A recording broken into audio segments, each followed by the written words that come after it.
So they just opened a new Whole Foods in Jersey City, and I went there. It's been 2 days. What the fuck was that beep? Sorry, I didn't think I was turning my air conditioner off. But I didn't think it was going to beep. God damn it! You had like 20 minutes of pre-show to do that. I know. You caught me off guard. Sorry.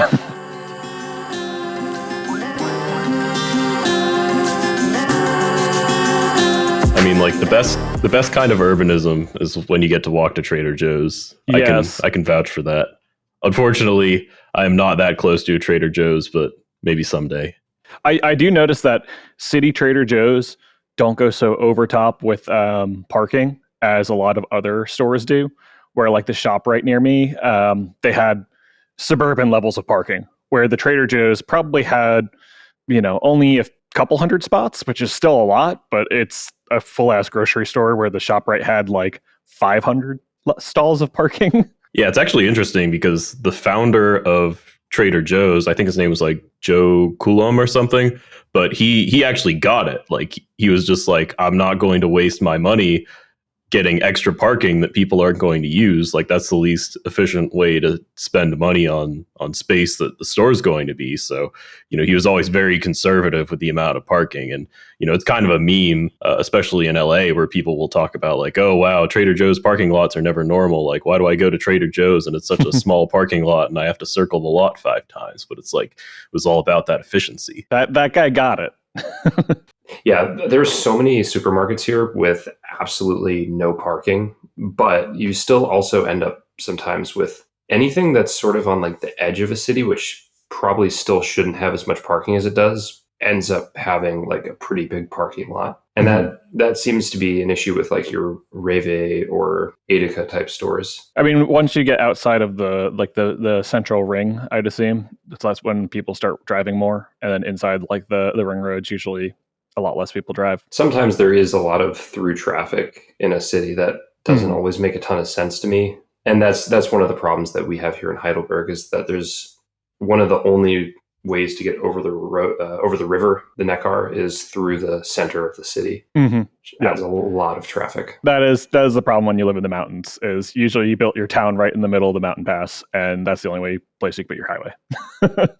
Exactly. I was looking at like how much it costs for a parking stall in a lot of places, and like in LA, it's somewhere between $20,000 and $50,000 per parking stall. So I can see why Trader Joe's didn't want to splurge for a bunch of wasted land for parking. Yeah, especially like anytime you have to build a parking structure, like that's just when costs go through the roof. Yeah.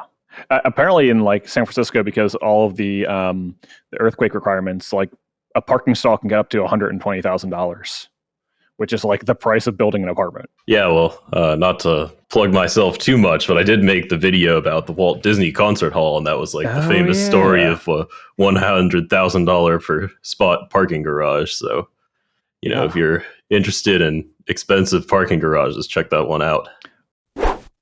All right, so I don't know if you guys remember, a few months ago, maybe a year ago, the city of Los Angeles was looking to install some bus shelters. Matt, I think this was a previous topic of the podcast, if I remember. The sombrita. Yeah, the slightly wide signpost. Yeah. Yes. So I just saw this article here that Houston is adding new bus shelters. And they want to add, look at this, it's a full bus shelter. It is a real structure. And wait, did they have to send someone to like Guatemala to figure out what they do there and like, learn from global best practices? I see no reference of other countries here. It looks like they just figured out that if you put together 3 walls and then you add a slightly angled roof on the top of it, slap the word metro on the side, people will think that's a bus shelter. I don't know. That's the problem with the sombrita, though. Like it's not supposed to be a bus shelter. I mean, it's terrible and embarrassing, but like, I don't know. The frustrating thing about the discourse to me was like 95% of it was just like, oh wow, we tried to do this, solution and it was really bad. But like nobody was talking about the fact that LA has this like massive program to install a bunch of new real bus shelters, but like it's just held up by bureaucracy and the mayor, not really doing anything about it, which And is a shame. they also already had a design for a signpost, sunshade.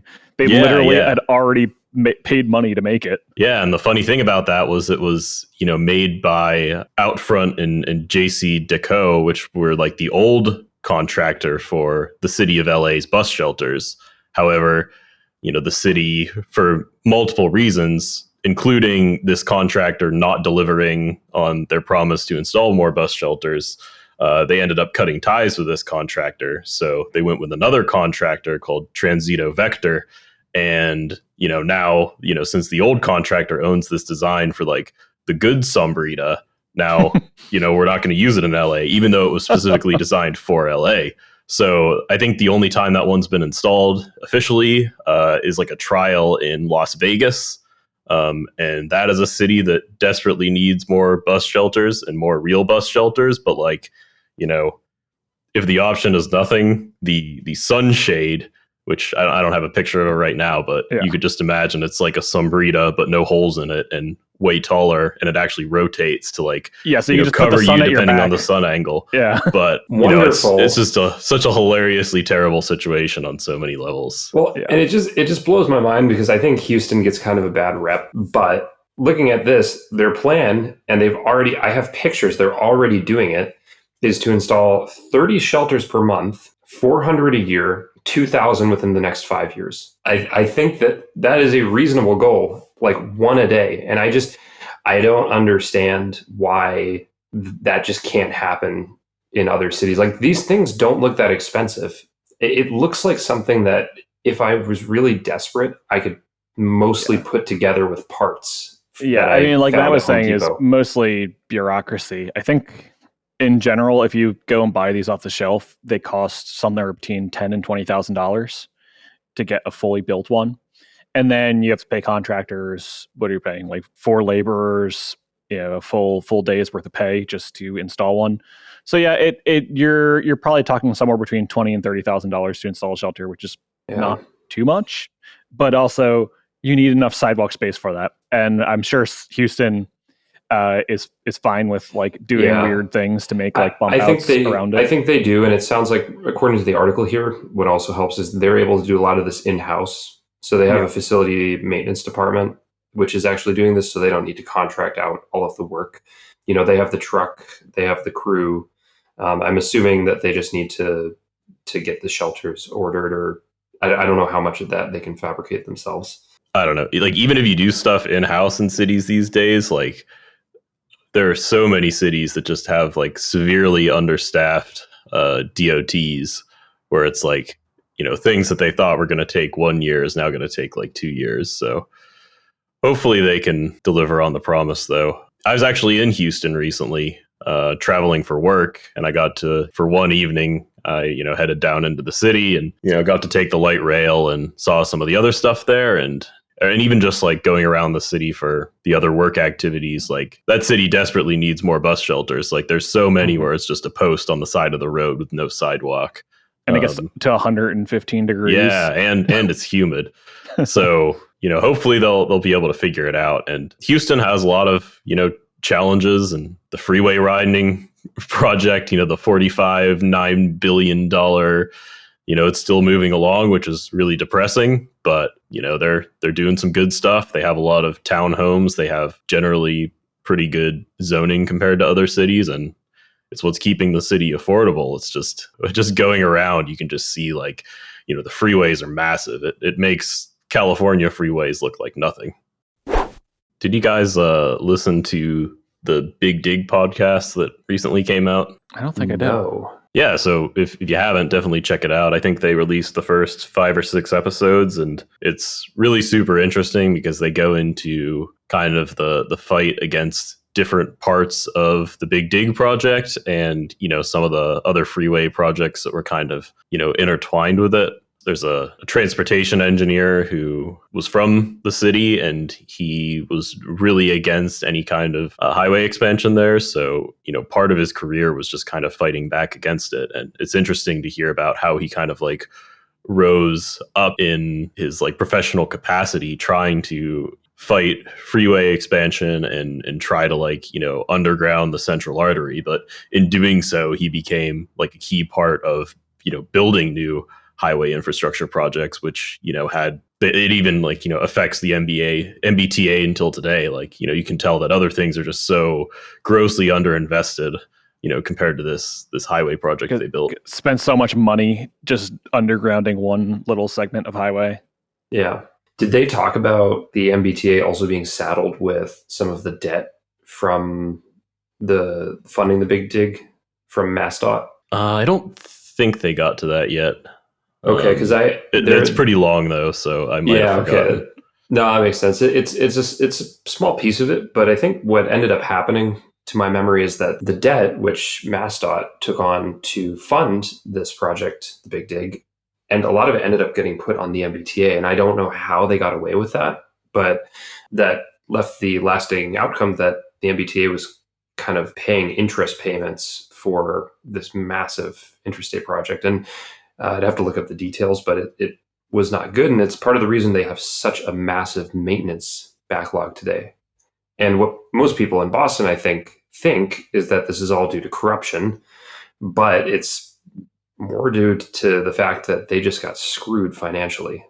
That's what's causing the maintenance problems today. I think Alan made a pretty good short video on that, but I don't know how much you went into the financial details.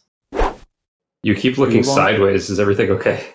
I had like the football scores on. So I have the Foursquare of the. I pay extra for that. Nice. So is this where we're going to start ranking every single NFL stadium by quality of urbanism? Yeah, I'm going to say the Steelers Heinz Field is top tier. That's a pretty good one. A tier. I've never seen it, so I'm going to say Foxborough is what is the lower than F?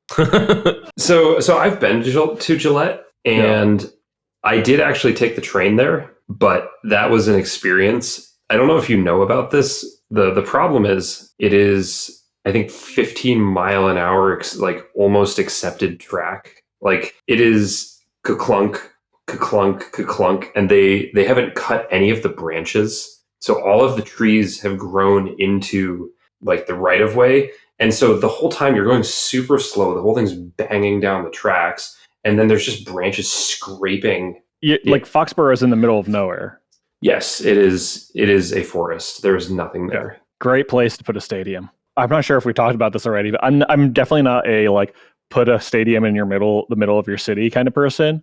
But I do definitely think it should be somewhere on the perimeter of the metro area while still on a metro line. Yeah. If you have it in the city, you should keep it.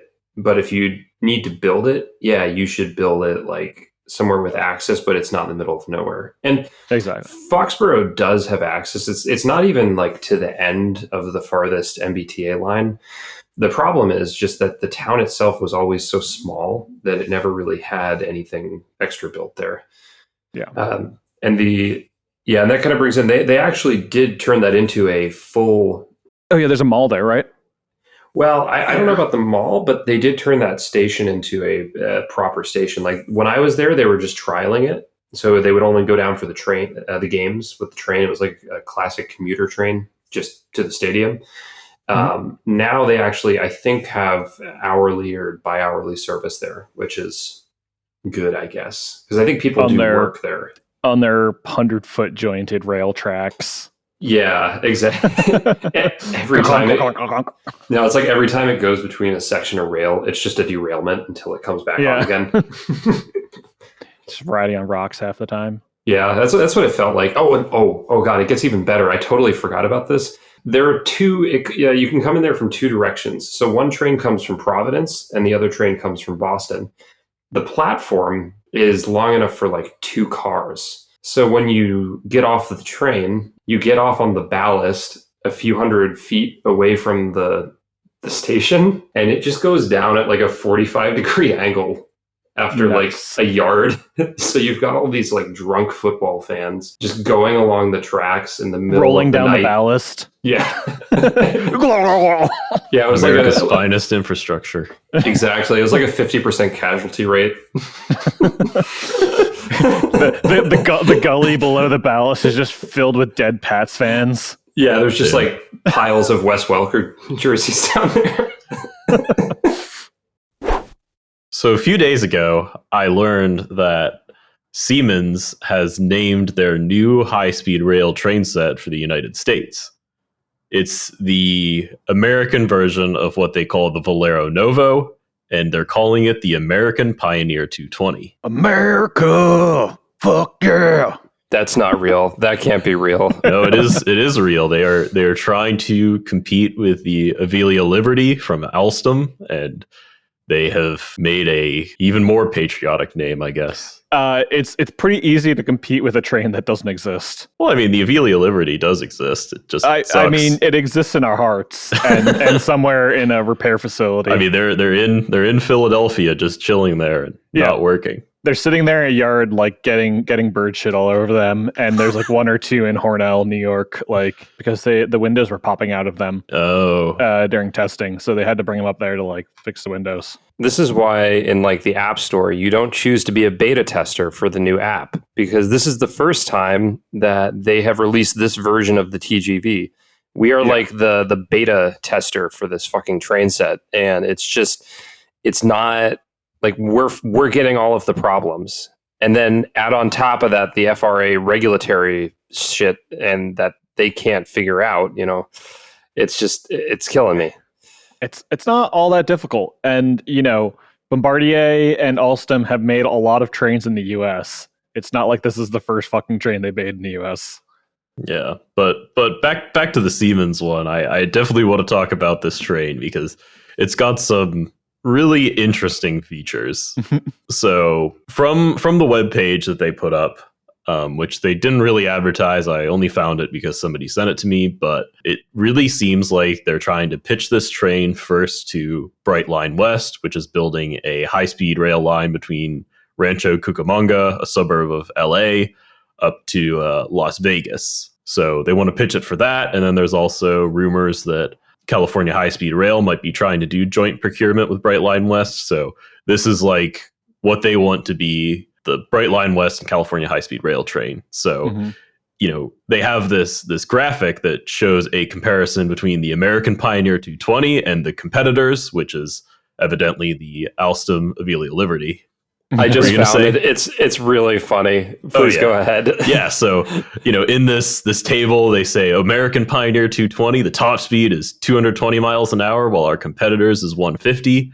And then another thing is the American Pioneer 220 is like very much like this extra wide body design that would allow wheelchairs to go up and down the train set with an extra wide aisle, as compared to like the Avelia Liberty, which only has like one spot specific for wheelchairs and other mobility devices. And then here we get into the interesting things that really make this aimed at the Rancho Cucamonga to Vegas line, one of which being that it can scale steep grades, while I guess the Avelia Liberty doesn't really have this capability, but the route between LA area and Vegas has like 4.5% grade. So it's going to be very steep. What were you going to say, Nick? I'm waiting for you to read the last one because that's the funniest shit I've ever seen Yeah, we can cut to the chase. The funny thing is that the American Pioneer 220 has a party car. And the renders are pretty great. I mean, I think they just want a place where you can go to the lounge, grab a cocktail, but since it's going between LA and Vegas, I feel like they're going to install some gambling machines there. You're going to be able to get started. Specifically made for Brightline West. Yeah, like, holy shit. You will sell so much alcohol, and you will be able to make so much money from slot machines in this wonderful car. I'm just curious what it's going to look like when it reaches Deutsche Bahn, because I don't know what they do with a party car. There's a few dubious claims in that thing. I thought the Alleviia Liberties or whatever the fuck they're called. I thought they were all, Avalia, yeah, sorry. I thought they were pretty wide to begin with. Aren't they a little over 3 meters wide, which is roughly what they're claiming these Siemens high-speed rail trains will be? I think so. I just don't think the aisles are quite as wide. I'm just looking at pictures of the interior. If they're not as wide, it's probably because the chairs are wider. It's like this isn't a problem. This is a fixable problem. Man, this thing's kind of ugly. I'm not that crazy about the design. It has this weird like chunko face V going on. Yeah, but it's like kind of concave, like it got its nose punched in or something, like where the glass is. But they're also advertising on this page the features of how. Oh wait, that's not correct English. Know how to transform American rail. Yeah, that's some Denglish if I've ever heard it.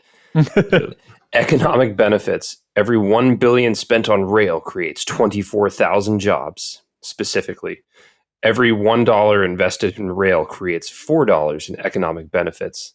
I love this. This is great. This is so specific for something that hasn't yet been released. They very much know their American audience, where they only care about investments. All those money grubbing Americans care about is investments making money. Yeah. Also, and ADA. How did I allow this other dubious claim to get by? They talked about the Liberties only going 150. What is that bullshit? No, I think they mean like literally just like it is only cleared for 150 because of the FRA, which is kind of funny.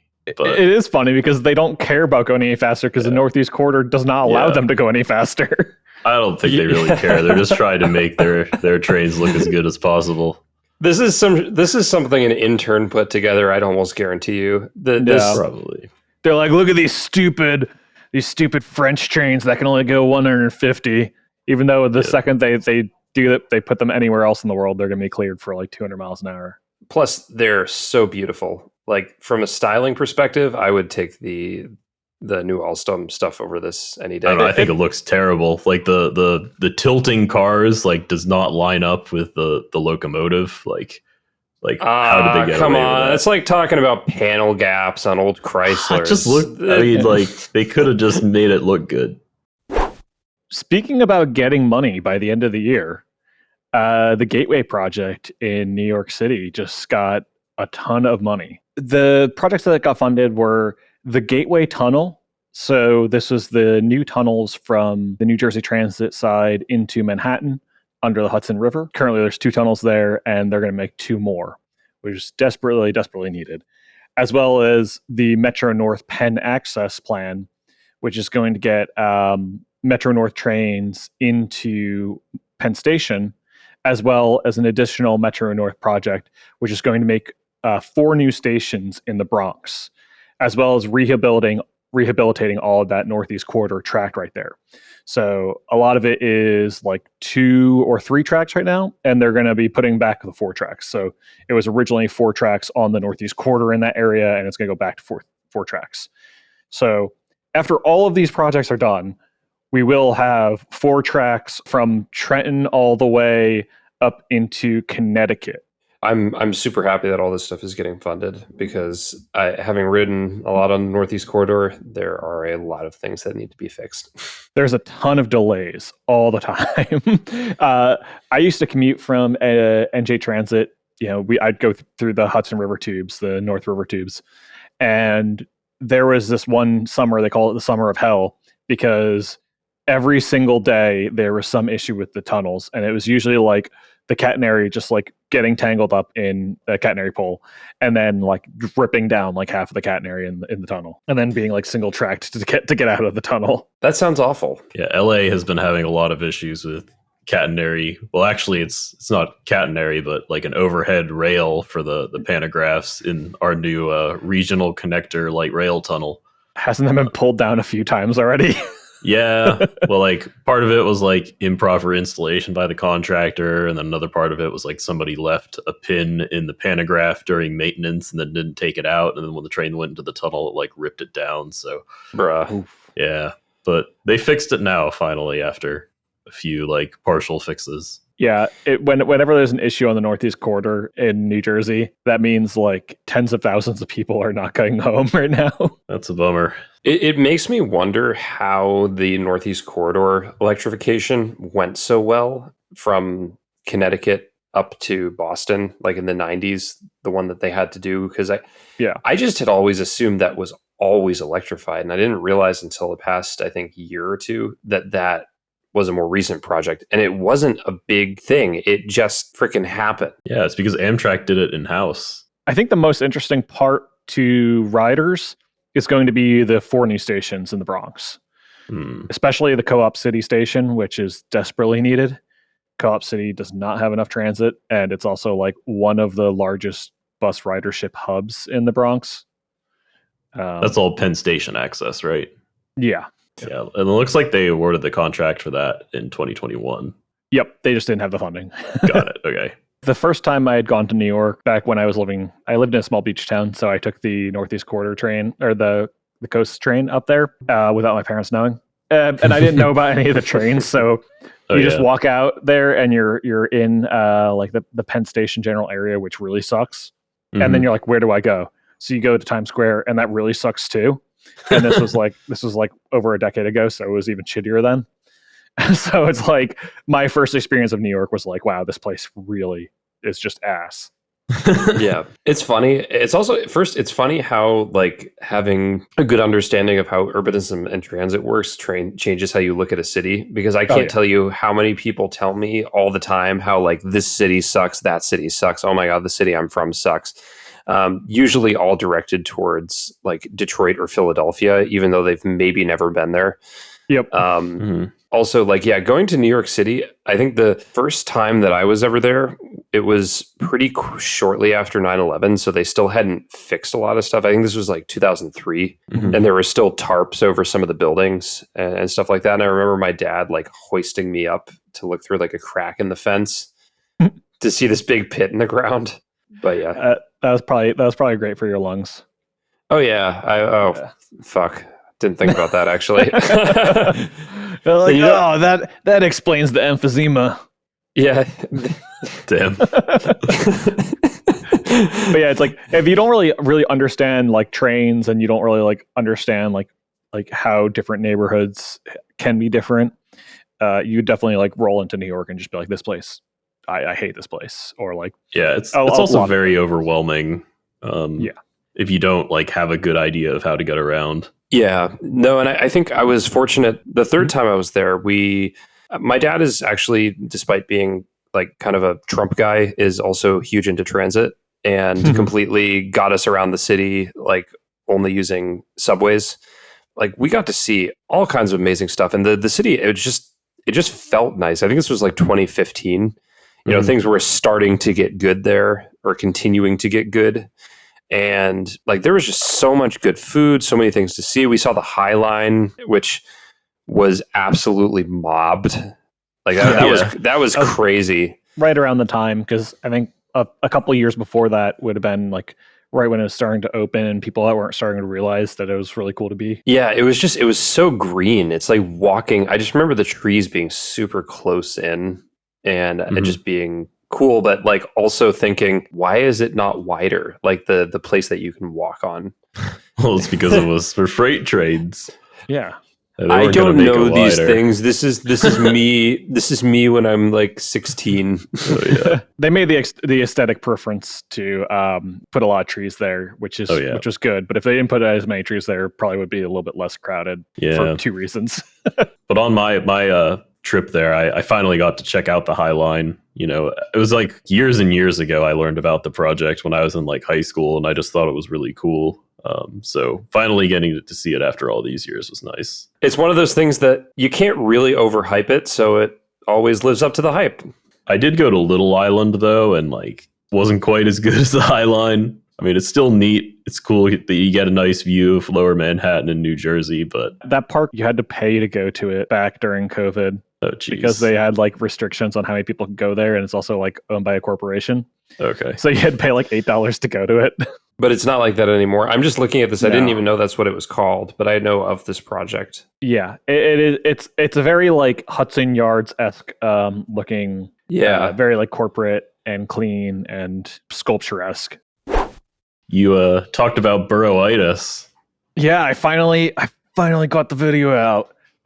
So yeah, the burrowitis video has been my opus, the thing I've been working on for many years, off and on. But effectively, I wanted to make sure that this video would hold up. So I spent so much time learning how to edit, getting like these things. Like I learned about how like the Vox style of graphics is to move things at roughly like 2 frames a second. So if it's too smooth, then you can kind of tell more issues in the graphics.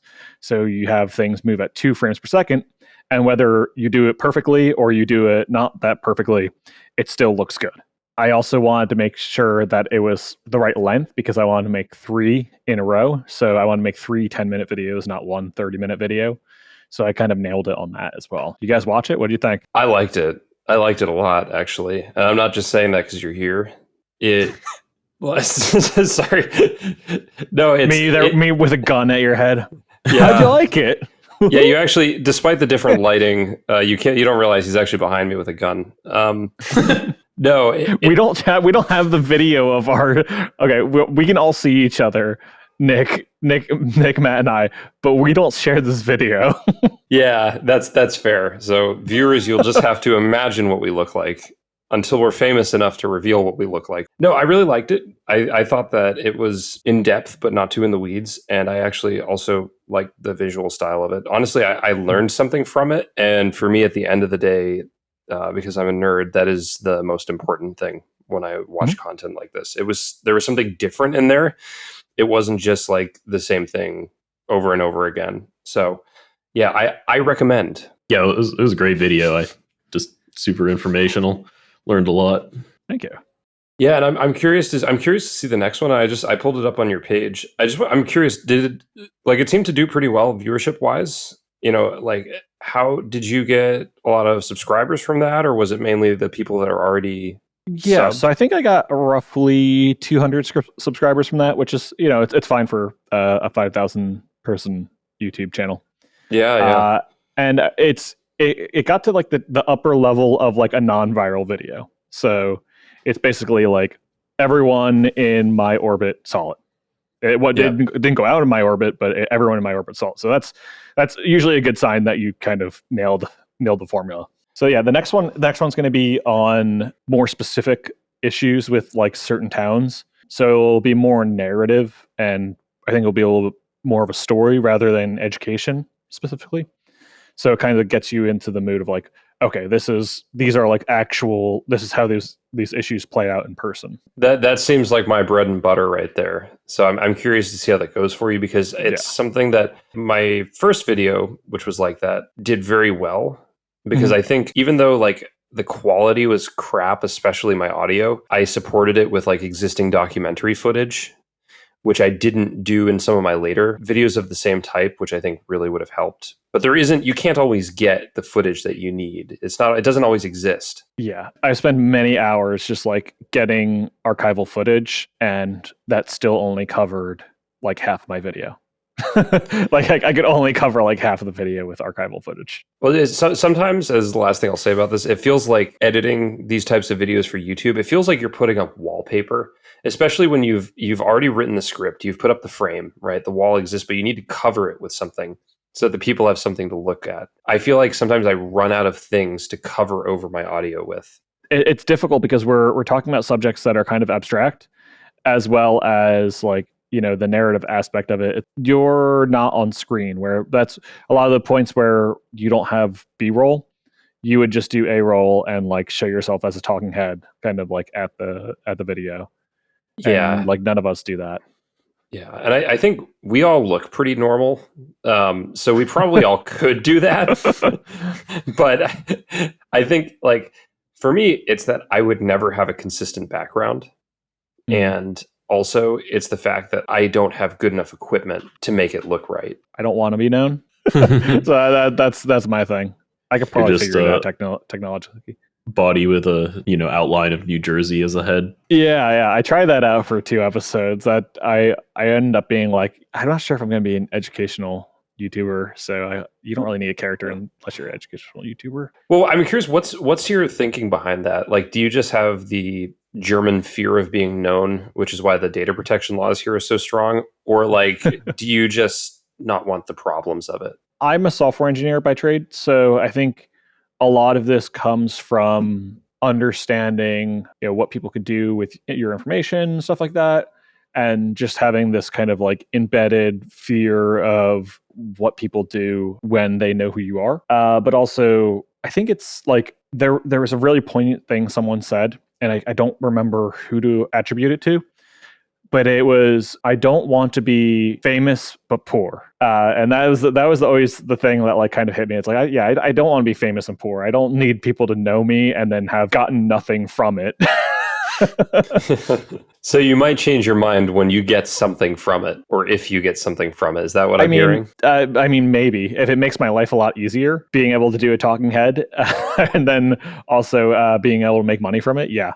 I would do it if it made my life easier. I don't know, Matt. What do you think about all this stuff? Yeah, I mean, I don't really show my face yet, just because I haven't had a reason to. But You haven't shaved? I don't know. The whole time, yes, I do have a beard. That is the one thing that I will reveal.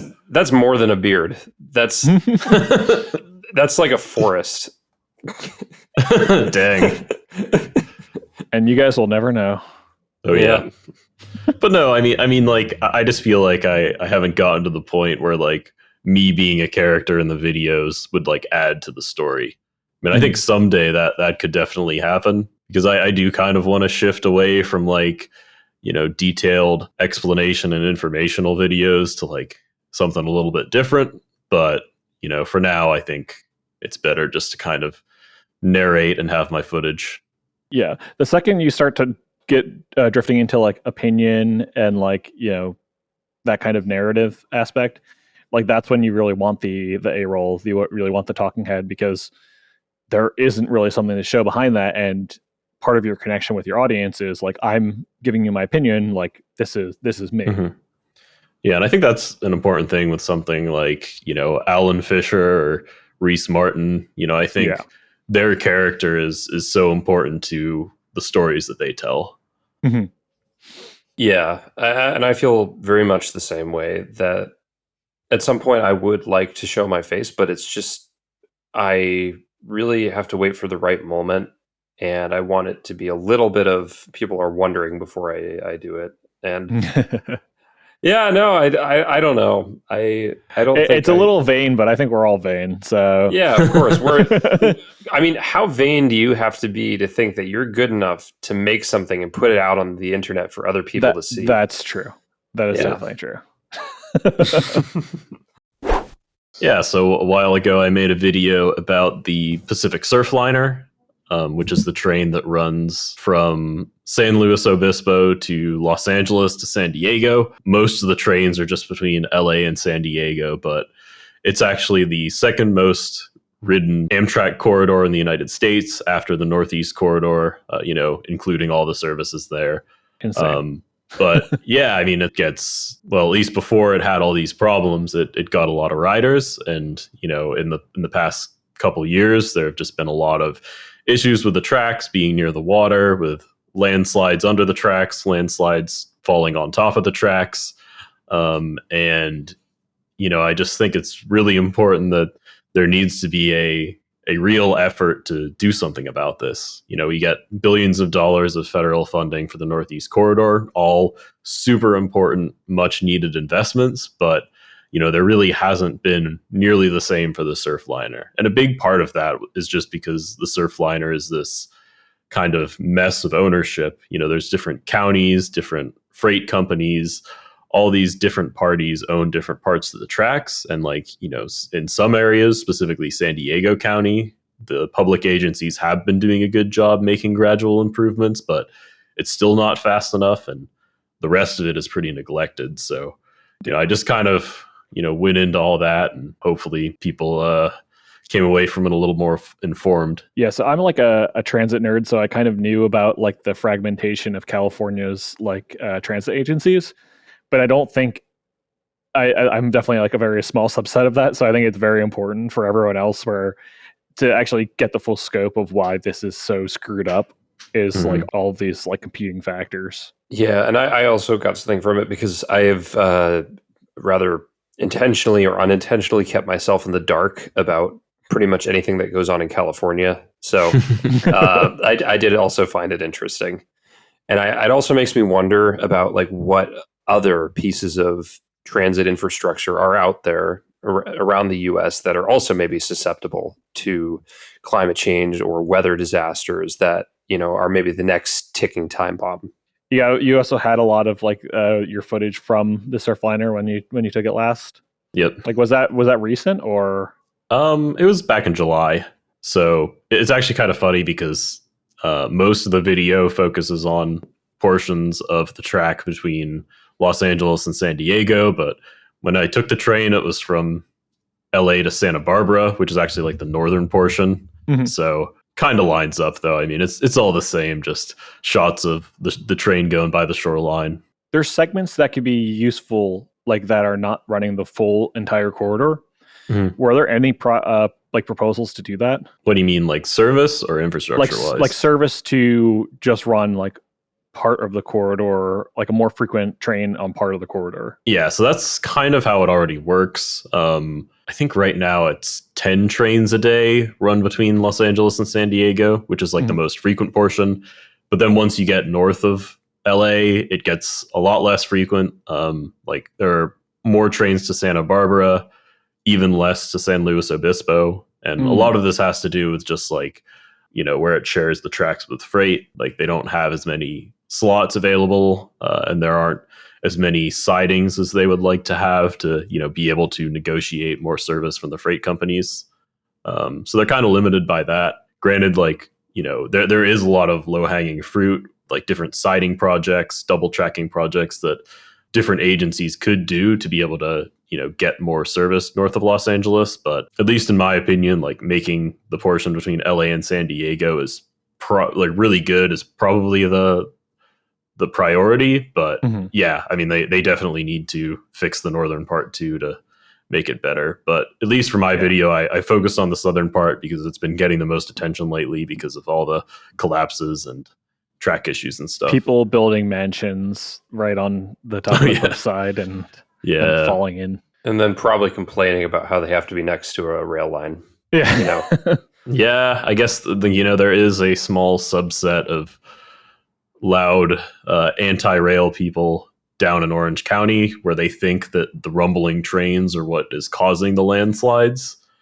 And, they just think we should shut down the tracks and make it into a bike path and then, just have, trucks carry freight on the freeways and then just people can just take autonomous cars because that's the future, I guess. These are the people who do need to fall into the sea. Oh, yeah. Yeah. And it's like, it's frustrating because like most, like your average person is even going to agree that like, yeah, these people are nuts. But it's like, there are just so many weird politicians who are elected into their position because they want to oppose housing and things like that. And you kind of get the same subset of people who are weird cranks with these crazy ideas and, the people listen to them, which is really frustrating. But I'm hoping that public opinion can go in the other direction and the necessary improvements can happen. But yeah, like I said in my video, the one really frustrating part is this like Sarah siding expansion in Dana Point, where they're trying to build this like really short section of double track to, improve the line so you can have 30-minute all day bidirectional train service. And like they've just been so loud and so against it for no reason at all, really. So there'll be more trains. It's like, no, I mean, like there's already a lot of trains. Like, just get over yourself.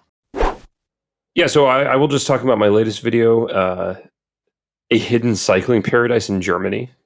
And yeah, I had to try. I tried to clickbait it, and it ended up being like my worst performing video. I think the thing is, so I wanted to just show a quick positive video about biking, where I moved to, Heidelberg, because actually it's been some of the best cycling infrastructure I've had to live with. So I put it together. I just did it, one shot for the most part, and cut it up. There's one random person in the video who I have no idea who they are, but I think bunch of people thought that was my wife. It is not. She just like I had 3 people who ended up all biking from almost where my apartment was to where I was biking on the other side of the city, and so you keep seeing them in the video. I actually had this issue in my walking through the Montreal Underground. Oh yeah, and like there was this one lady. People were like, "Were you following her?" I was like, "No." Like she was just going to the same place I was. And at one point, she like went out of frame, and then like I stopped, panned over something, and then she ended up in front of me again because like she was like going to look at something while I was doing the panning.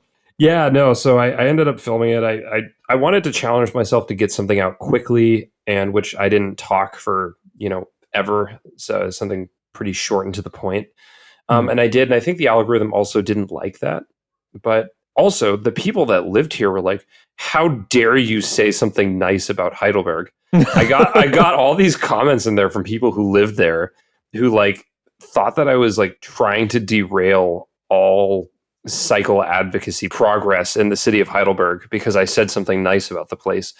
I mean, Jesus, usually I actually enjoy reading my comments, but this one was rough. Yeah, it's like Germans are like, "No, you must say that it is terrible and that it's the worst place in the world to be. That is the only way we make it better. Tell us that we suck or else it won't get better." No, but it was a beautiful day when I filmed it. Perfect weather. I had a nice ride, and I was like, I'm going to talk about it. And that apparently pissed people off, which was hilarious. I even said, I don't want this to be overly positive. Then I showed a bunch of like shots of like really sketchy situations. And I was like, I will talk about this in a future video. But apparently people didn't get the message. So yeah, I definitely recommend that anybody who comes to Germany should visit Heidelberg. And while they're here, they should get Italian food because there's more Italians here than there are in anywhere else outside of Italy. Than in Italy. Yeah, I was going to say than in Italy. Honestly, it feels like that. You go into an Italian place here and everybody's speaking Italian, and it's not like it is in the US. It's like there's proper Italians here. We have whoa. Are you trying to say that the Italians that live in the U.S. are not proper Italians? No, we have proper Italians. Jim Croce is from the U.S. So, and ladies and gentlemen, that is all we have time for today. Yeah. Go watch all of our videos and please like them, or tell us why you didn't. No, don't tell me why you didn't like my video. Just like it. Thanks for listening to the Better Places podcast. Don't forget to like and subscribe, and we will see you next time.